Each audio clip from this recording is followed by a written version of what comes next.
following program on Ada Derana 24 is classified for general audience. It is intended for all ages. It contains little or no violence, no strong language, and little or no sexual dialogue or situations.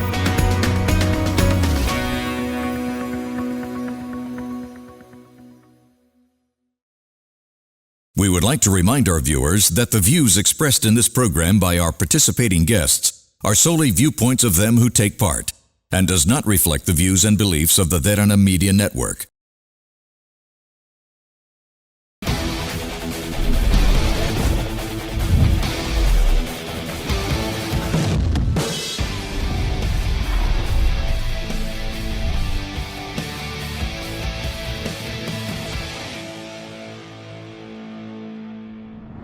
Welcome down to Gen XYZ right here on Ada Derana 24. Well, today we're going to talk about something very exciting, but at the same time it's very sensitive. It's with matters of what we're going to happen and what's happening right now with the youth of Sri Lanka. Suicide cases. Why is it happening? Why is there a sudden surge of suicide cases, especially amongst the youth? Is it pressure? Is it depression? What is it? Well, that is exactly what we're going to talk about today with a professional in the industry. She's Dr Ishani Ariyachandra. Well, she's actually been in the industry for quite a long time. She's really worked with people, youth members, especially of Sri Lanka, to understand what the dynamic is and see exactly what the problem is. So let's have a little conversation with her right here on Gen XYZ. Hello, Doctor. Thank you so much for joining us today on Gen X. Let's have a little seat and have a conversation about a very important subject that is right now taking place in Sri Lanka. It's the suicide cases. We've been taken by storm as to what is going on in Sri Lanka. We don't know why it's happening. We don't have answers to any of this, but we do have questions. But I think the main primary issue there is the fact that all of us understand, okay, why would someone commit suicide? Because of mental problems, it could be depression, it could be so many other factors. But what I want to understand is, what's the biological sense of this, of wanting to commit suicide, doctor? What is it? Good morning. Thank you for inviting me here. Actually, there are many sides to suicide. It can be divided like biological, psychological and social.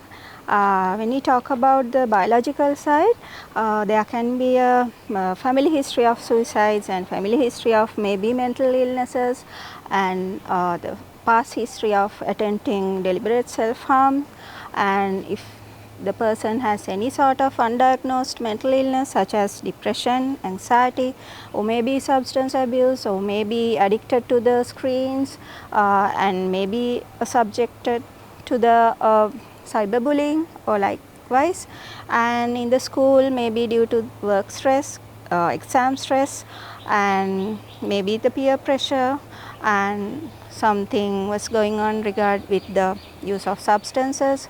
We may not know, but the fact is that they didn't have the proper emotional help that they have needed at the spot. So that has led to this unbelievable and unfortunate outcome. See, doctor, that's what really confuses me, right? Because when you say something like, okay, it could be the possibility of stress, work stress, it could be the possibility of exam stress. We've all gone through exam stress, doctor. We've all gone through it. But that doesn't lead up to going and wanting to leave your life, you know, take your own life. Can you explain that a little bit to me? What is the gravitation there? Yes, we have all gone through severe stressful exams, we may, but at this point of view, the teenagers, they are usually impulsive because of their hormonal changes occur with the puberty, and on top of that, there are some sort of unlike us, they have this so-called social media, and they want to create an image on it. So after some relationship breakups, and on top of that, exam stress as well as bullying at the school maybe, but in the cyber space also. So they might not know how to deal with this, and they haven't been taught about the emotional regulation that we were also not taught. But this new generation, you're called the millennium generation. I think it's the generation. Yeah, the I generation, if you would call it. They don't know about that. They used to express their emotions via emojis, blah blah, LOL, ROFL, likewise. So those are the emotions they know of. So when they have any breakup or anything, that emotional burst out, so they don't know how to react, whether to put emojis or ROFL or what. So they are alienated to this type of emotional depression, anxiety and other things. So they don't know how to tackle it. So usually what we advise is to, if there is someone if you have a friend or anyone like that, a reliable one, an adult or parent or relative, you go and talk to that person for the emotional ventilation. That is the most important thing. And then you have to regulate your emotions. You can do that by first distracting yourself with this type of situation, and then later when your the cloud of emotions that covering your mind which clouds your mind of decision taking, then if you are able to navigate that, if you are able to control the emotions, then you can go into the problem solving, the cognitive part. But until you control your emotions, you won't be able to make any clear decisions. That's why they end up in these sort of situations. See, doctor, that stems the question of, is it a weak mind? Because see, I feel like, honestly speaking, I feel like a lot of people, for you to sort of understand the gravity of taking your own life, it's a lot. It takes a lot of guts, if I would put it that way. I can't find the words of really putting it because it's very sensitive. But it takes a lot of guts to take your life, if we're talking about even for the matters of jumping from somewhere to whatnot, height issues to whatnot, it takes a lot. So you can't really consider that to be a weak mind, but that's the ideology that goes with parents, that's the ideology that goes around the culture of Sri Lanka. You have a weak mind and you just put your life to waste. And from what you said as well, in terms of I communicate with emojis, but I also know to control my emotions. But that can't be the case with these people, with the youth of Sri Lanka, that I can't control my emotions. So because of that, I need to find a way and I want to take my life. It doesn't work that way, doesn't it? So what do you have to say about that? What I thought was that if the proper help was there, available, these teens didn't know where to access the help, or maybe they actually didn't have help from the sides of parents, from the sides of friends and the school. Importantly, they didn't have any sort of help. And usually these mental health topics, being a person with depression, you say that you are stigmatized as you are being mad and you are taking psychiatric medications. So they are reluctant to reach out for our services. And even though we are available, some might know, but most of them don't know. And they are reaching out to the psychologists for counseling, but they won't never go to the psychiatrist because of the stigma. So the stigma plays a really large role here. So, and sometimes there are miscommunications between parents and kids. So parents think my child is not that type. Okay, my child is not that bad. He or she won't commit this type of things. And if the child opens up with me, so what do I do?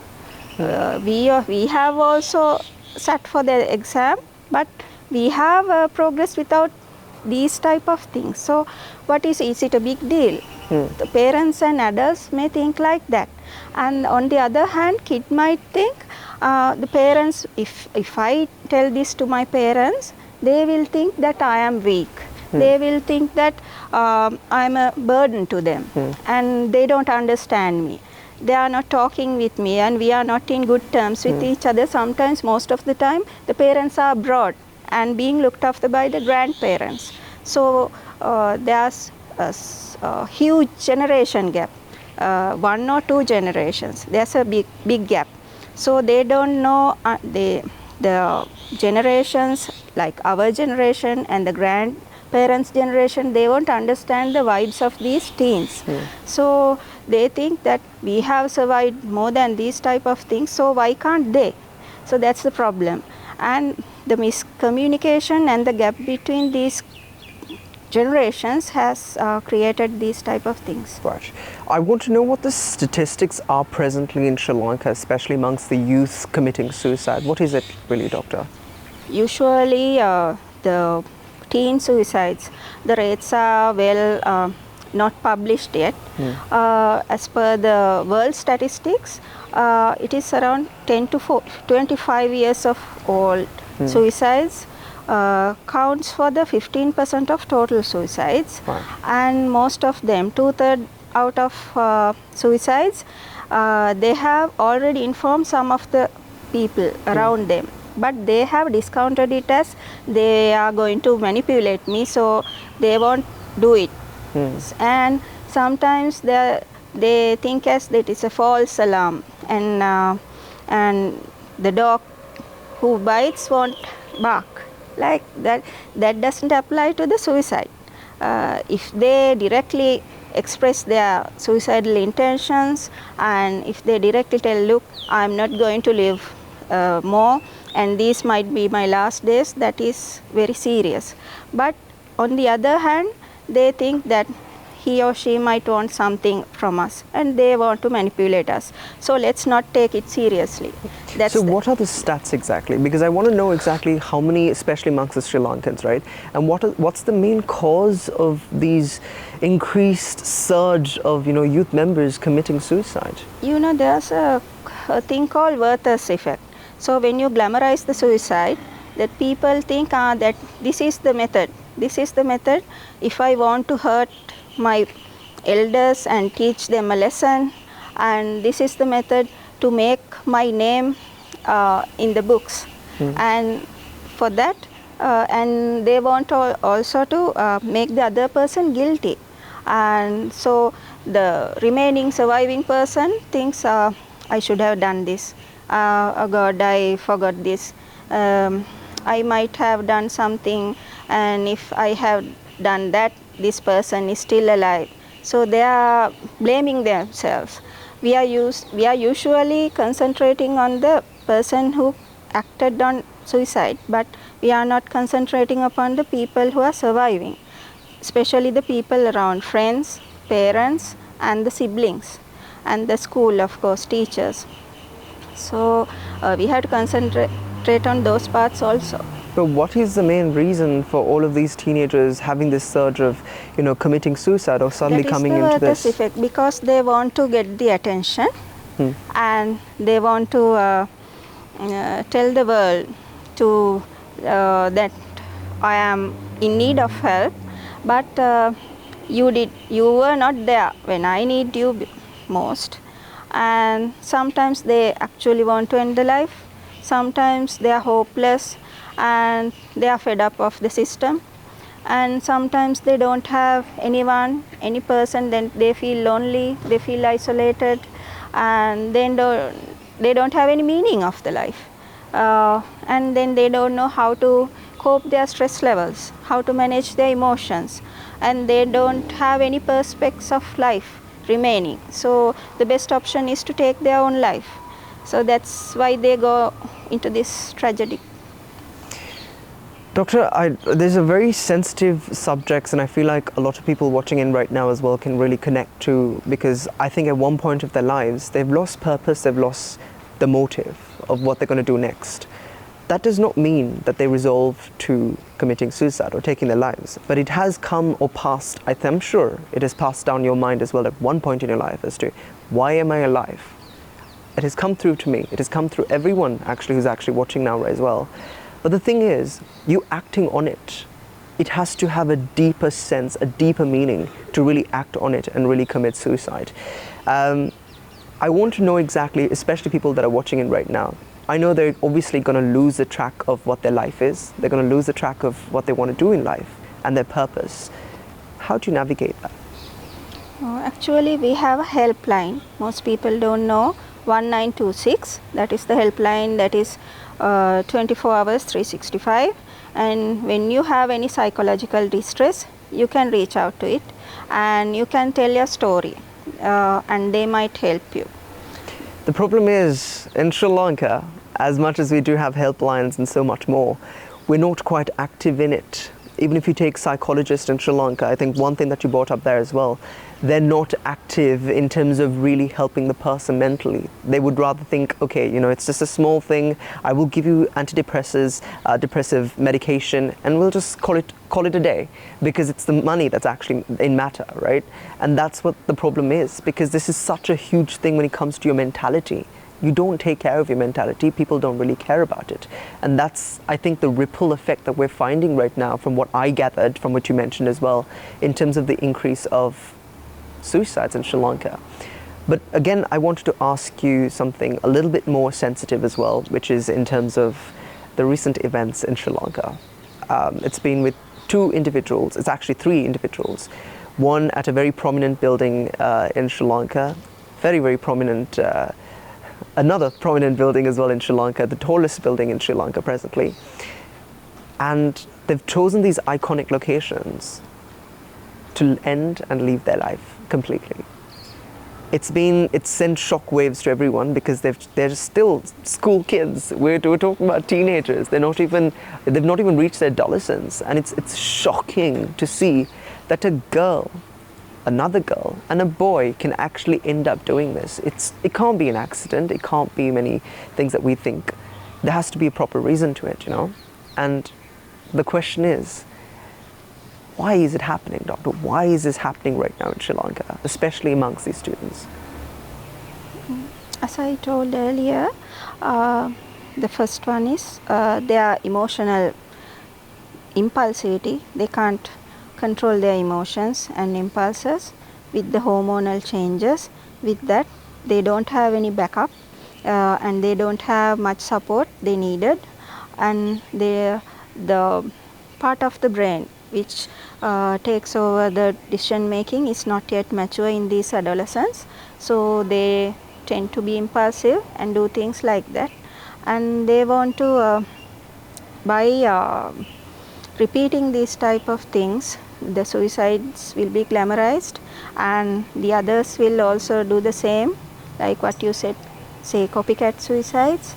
And copycat suicide? Yes, really? That is the Werther's effect.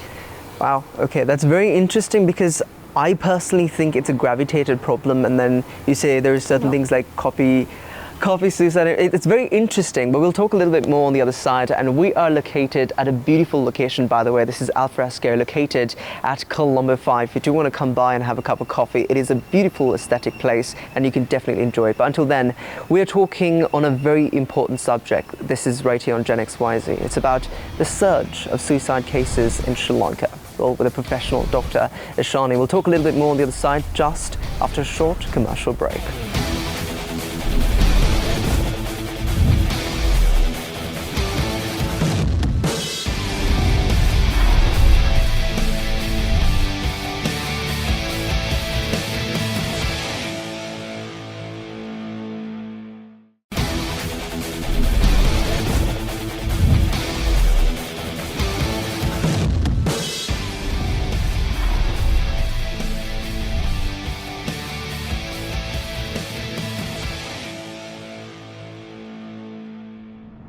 Welcome back to Gen XYZ right here on Other Derana 24. Well, we're in conversation with Dr. Ishani. She's a professional. She's actually been in the industry for quite a long time when it comes to treating suicidal cases. Well, that's exactly what we're going to talk about today in terms of why is there a surge, especially amongst the youth of Sri Lanka, in terms of suicide cases. Why? Well, that is exactly why I think we spoke about it on the other end as well. I know, Doctor, the fact that in the previous segment, we were looking at the biological sense of things. We're looking at in terms of what the textbook claims it to be. But if you think about it in a human sense of things, you have to understand that when you said something about copy suicide, I found it very contradictory, because it's not like following a trend. Okay, that girl is wearing a really cool jacket, I'm going to buy the same jacket, I'm going to wear the same jacket. It's not like that. It's about life we're talking about.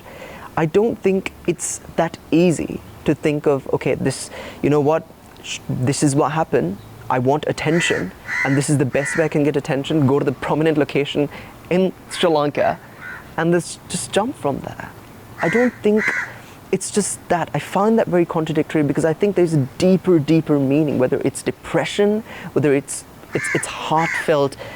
What is it? That is what I want to know, because I don't think it's necessarily a trend that you follow for attention, because that's something, again, in the archaic mindset of things, right, if you think about it. So if you can just tell me what that is. Actually, the people who committed suicide, 70% of them had some sort of a mental illness. Of course, that was undiagnosed so far, and people think that that is their age. We were like that in the same age, and the trend of this age is to be like that, be impulsive. But we really discount the fact of mental illnesses such as depression, might be anxiety, might be substance misuse disorders, and sometimes the emerging personality disorders such as might be borderline, might be emotionally unstable personalities. But we think that in this age, this is the norm. That's the problem. We usually disregard that. That's why they have ended up like this. And if we were able to identify the warning signs earlier, and if we were able to refer them to a proper professionalist in this mental health, so they might be able to gain some sort of help. So they might, that is, I agree with you, that is not that easy to end your life. It takes a lot of courage. But in the other hand, they have lost the meaning of their life. They are hopeless. Why do we live? Why don't we end our life? Why don't we end this suffering forever? And for that, some people are at the edge of their lives. So when they see something like this, someone has committed suicide, and they are gaining more attention, and they see their parents are crying. Sometimes their parents are far away and they don't have any proper communication with them. So the parents are crying. So they could have done it when I was living. So it is not that simple, I agree, but they think that I might leave a mark, that is a minor thing, but I don't have any purpose in this life. So when a person in the edge see this type of things, that the person has jumped over this building and ended their lives, so when they are, usually the people committing suicide are ambivalent on it. They couldn't make up their mind to end their lives. As you said, it takes a lot of courage. But when you see these sort of news, they quickly shift. This is the method I was searching for. This is the one I should follow, and they choose the method. That's why we don't state any methods or anything like that in media. So people who are in the edge get an idea, oh, this is what we should do. That's why. Okay. Now, doctor, something I feel like is very important as well is in terms of how, as a parent, do you detect early senses of your child being a little bit more disregarded? Why is my son or daughter being very bolded in terms of what they're opinionated? Why suddenly are they rebellious of things that they want to do? Why do they feel so hopeless? Why are they closing themselves up in the room all day, all night long? I think that is the bigger question. How do you detect all of these early signs that come through that you know a parent needs to take into consideration, especially in the connotation of what it could lead, depression, and then eventually leading up to suicide, very unfortunately? When you observe a child, his or her behavior can be changed. He or she might be withdrawn from the society. They can keep themselves locked up in the room. They don't like to go to school. Their academic performance might deteriorate, and then they might tell things such as, I won't be burdened to you anymore, and you will be relieved from me. And when your child is using some psychoactive substances and you have some evidences of it, and such as alcohol and the other substances, I might not name these. And if the child is usually doing the committing final acts after, if I was no more, you should look after these type of things. You should look after my pet, as an example. So if your child is saying things like that, you have to be really alert, and those are the signs of that he or she is going to commit something dangerous. And then if she or he is finding something, searching for the means, what is the price of a paracetamol, and if they ask questions like what is the lethal dose of paracetamol? Now at the moment we can search it from the internet, of course, but if they try to be isolated, and they might be up to something. All right, wow. I feel like it's a very important thing that you mentioned there as well, all the early detection, and it's very essential. Well, Doctor, something else I wanted to actually talk on the other side as well, just after a short commercial break, is in terms of, it's very sad. I feel it very grounding to actually, even for the both of us, to actually sit here and really talk and address exactly a very important subject in Sri Lanka presently, especially with the surge of suicide cases in Sri Lanka. I really want to know, in terms of what are the medical, or for an example, there are pills, there are tablets, there are so many other things as well that has been made as quick fixes for all of these emotions. We'll talk on the other side about this as well. Right here on Gen XYZ is exactly where you're joined in, and we're talking about something very essential. It's with regards to suicide cases right now surging in the youth of Sri Lanka. Well, we'll talk exactly what it is and a little bit more on it just after a short commercial break.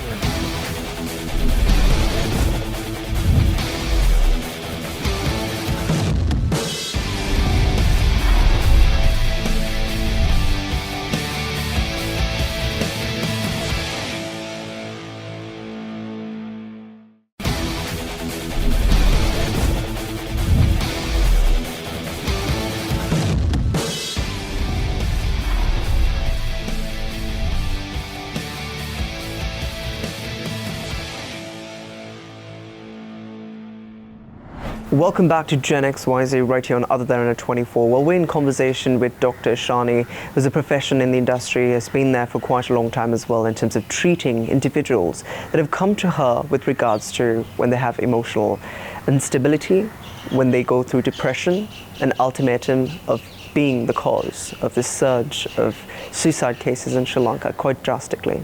Well, that is exactly what we're going to talk about today. If you have gone through maybe a sentiment of that, if it's passed your mind, well, this is exactly why we've actually got a professional to talk about it.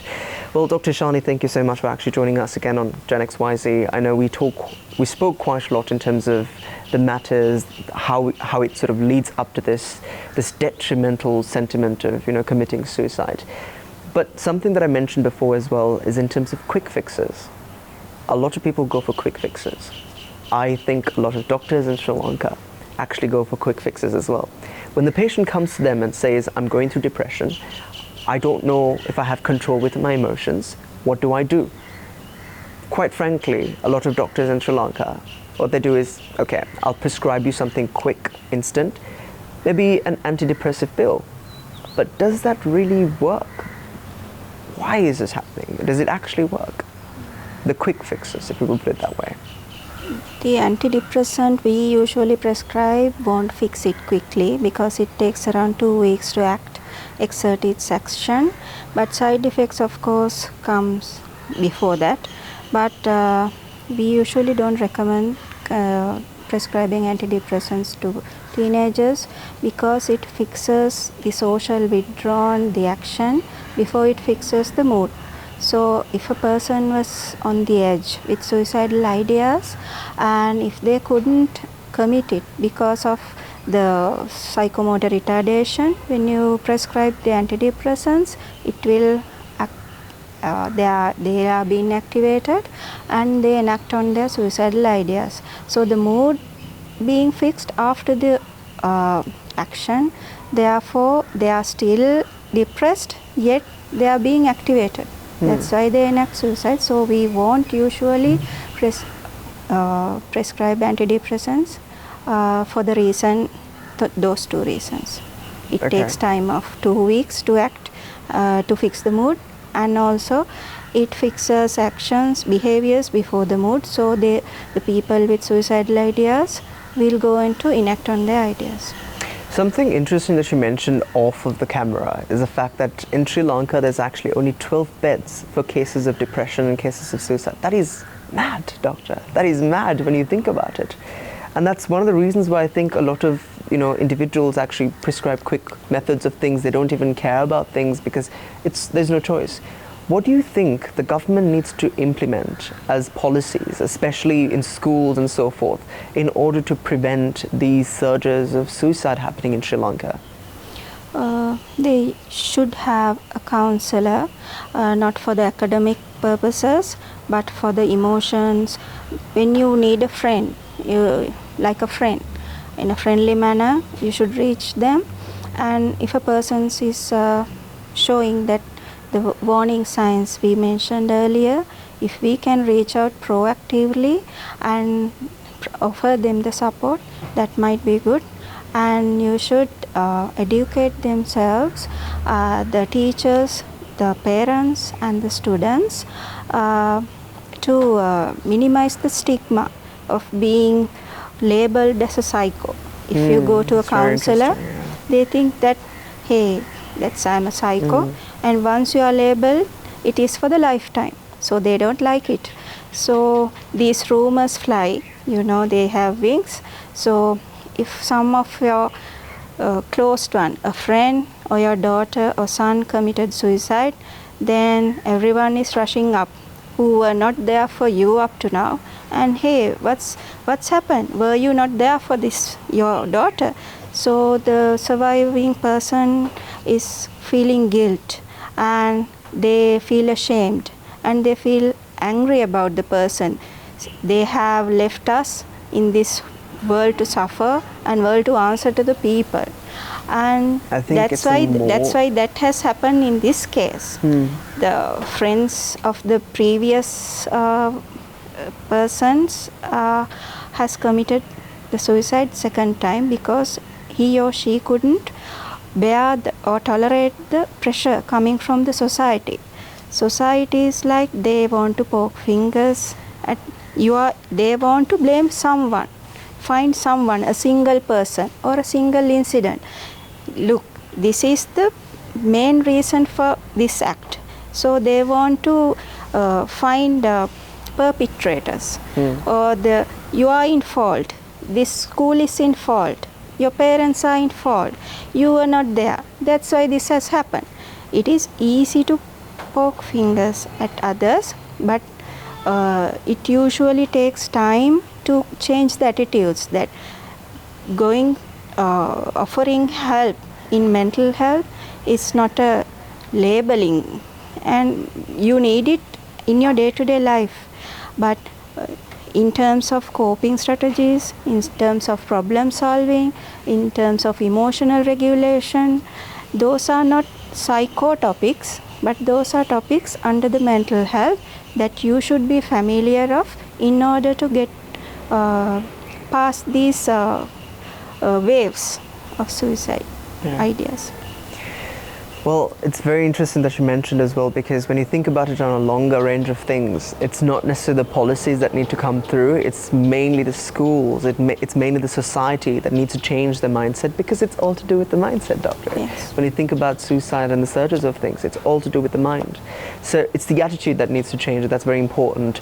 But something I really wanted to dig deep on is in terms of you've been in the industry for quite a long time. You've treated quite a lot of patients as well.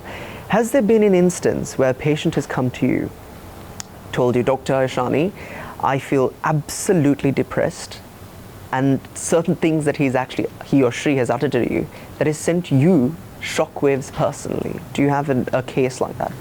Yes, and some there were many. Then we assess the risk.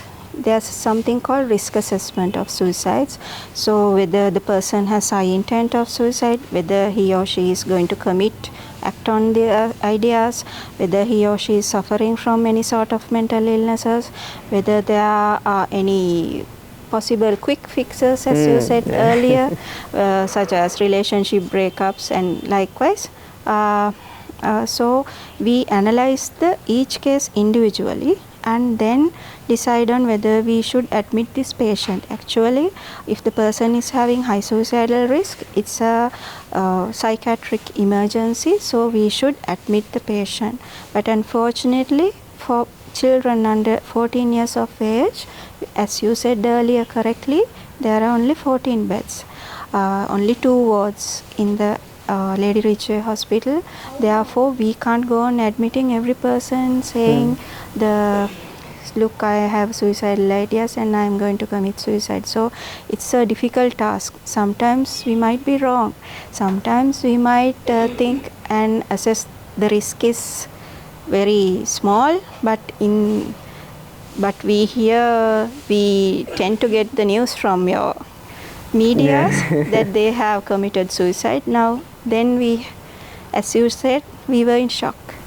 So is there something that has actually sent you shock personally, a case? Don't give me the names, don't give me the age, just give me the context of something that has actually really sent you shock, because I want to know, because there's a lot of people that actually go through this and that stigma needs to be broken. So that's one of the reasons why I asked you that question as well. Can you tell me a case that you've actually faced, a patient who has come to you and personally for you it has sent you shockwaves, like wow, this is happening?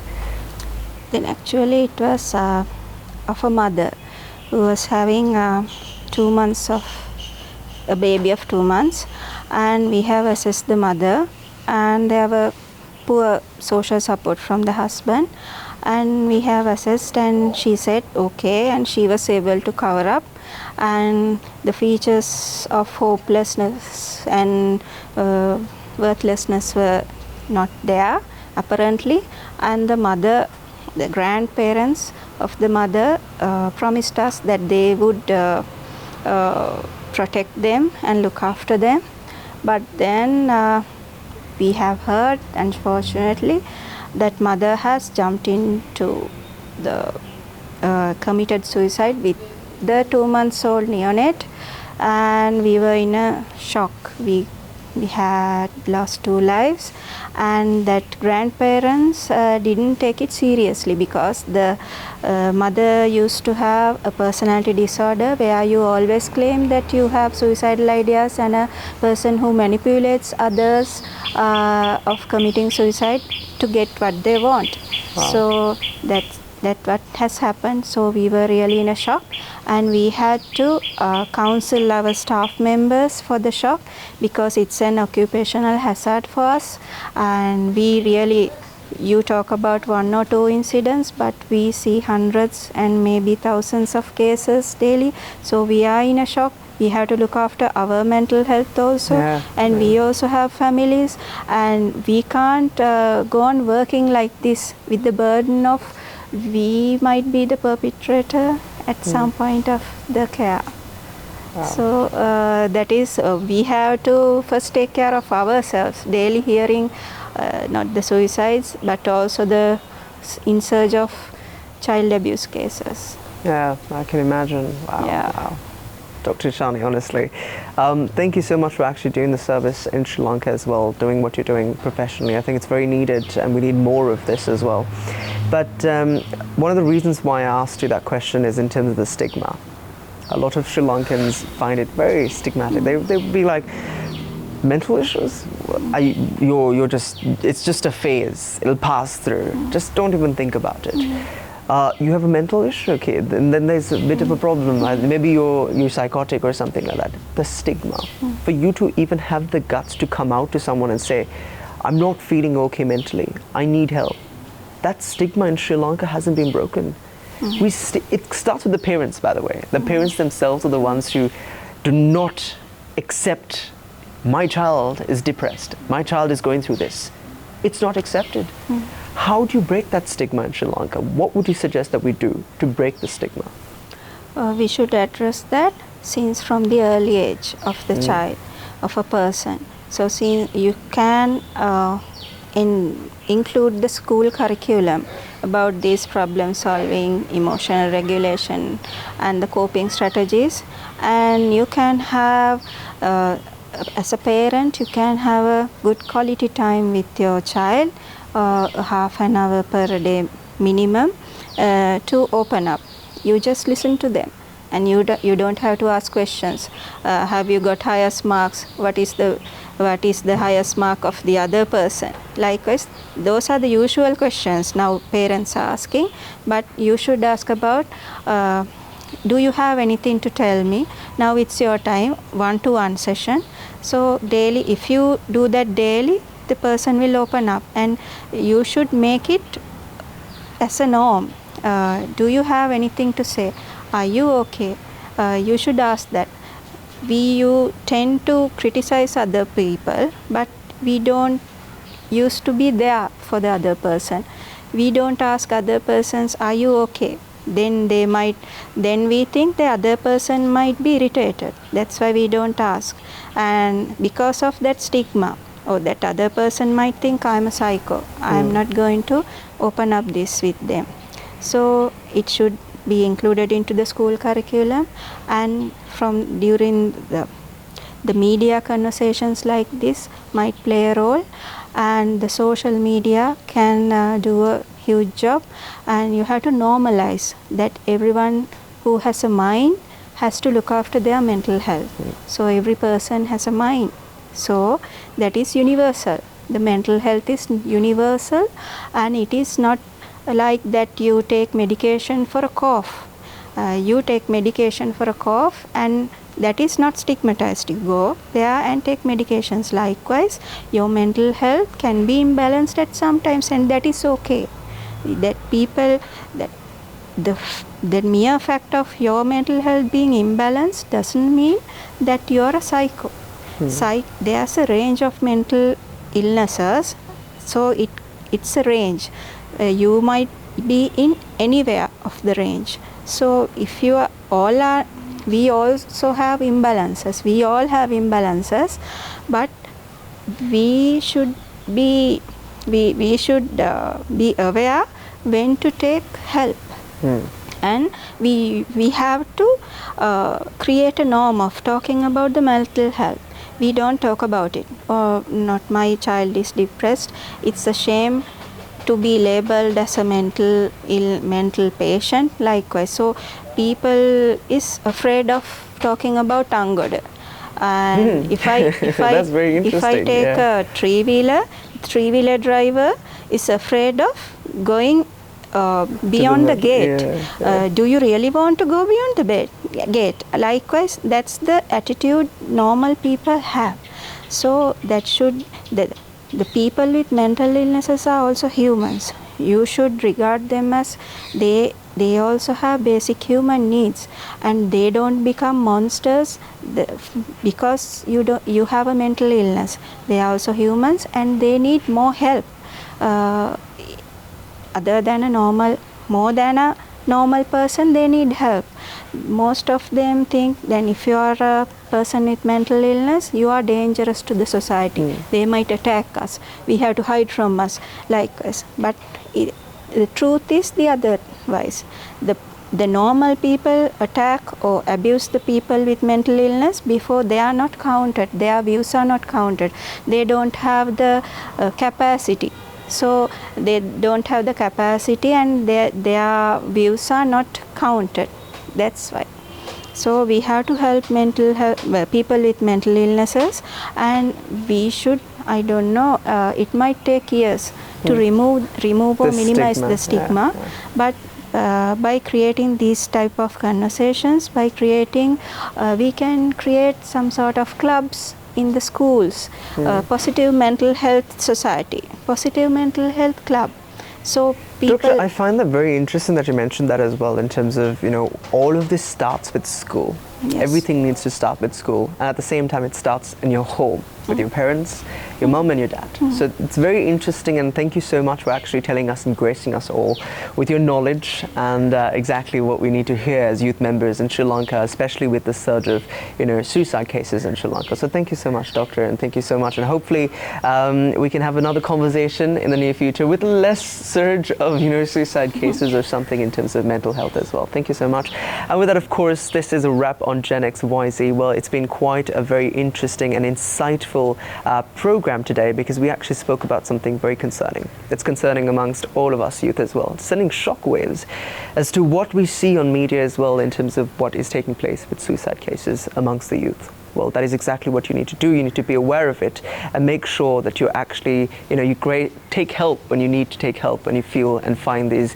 early symptoms of what you would want to commit suicide for. So thank you so much for watching. Well, don't forget, we will definitely be available on YouTube as well, on youtube.com/Derana English. And with that, we got to thank this beautiful location. This is Alfresco Garden, located at Colombo 5. It's beautiful, by the way. It's very rustic. I love the aesthetic. And if you want to come by, grab some Wi-Fi's, your selfies, it is definitely the spot. Thank you so much, Alfresco Garden Cafe, for hosting us today on Gen XYZ. And with that, have yourselves a beautiful night. Lightning and the thunder, thunder, thunder, feel the thunder. Lightning and the thunder, thunder.